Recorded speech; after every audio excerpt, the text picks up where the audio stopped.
যোহন রচিত মঙ্গল সমাচার ৩ অধ্যায় ২২ থেকে ৩০ পদ। এরপরে যিশু তার শিষ্যদের নিয়ে জুদেয়ার গ্রামাঞ্চলে গেলেন। তিনি তাদের সঙ্গে সেই অঞ্চলে কিছুদিন রইলেন আর লোকদের দীক্ষাস্নাত করতে লাগলেন। এই সময়ে যোহনও লোকদের দীক্ষাস্নাত করছিলেন শালিমের কাছে আইনন নামে একটি জায়গায়, যেখানে যথেষ্ট জল পাওয়া যেত। লোকেরা তার কাছে এসে দীক্ষাস্নান গ্রহণ করত। যোহনকে তখনও কারাগারে বন্দী করা হয়নি। একদিন শুদ্ধিক্রিয়ার প্রসঙ্গ নিয়ে একজন ইহুদির সঙ্গে যোহনের কয়েকজন শিষ্যের তর্ক হলো।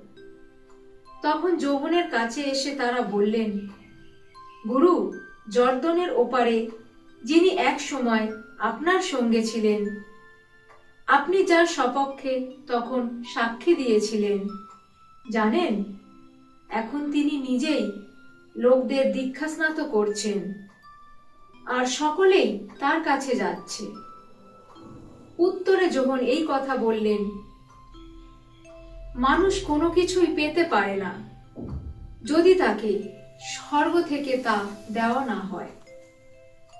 তোমরা নিজেরাই আমার সাক্ষী যে আমি বলেছি, আমি সেই খ্রিস্ট নই, তবে আমাকে তার অগ্রগামী করেই পাঠানো হয়েছে। যে বর কনে তো তারই, আর বরের বন্ধু যে পাশেই থাকে আর বরের কথা শোনো, সে তো বরের গলা শুনে গভীর আনন্দই পায়। আমি এখন সেই আনন্দ, সেই পরম আনন্দই পাচ্ছি।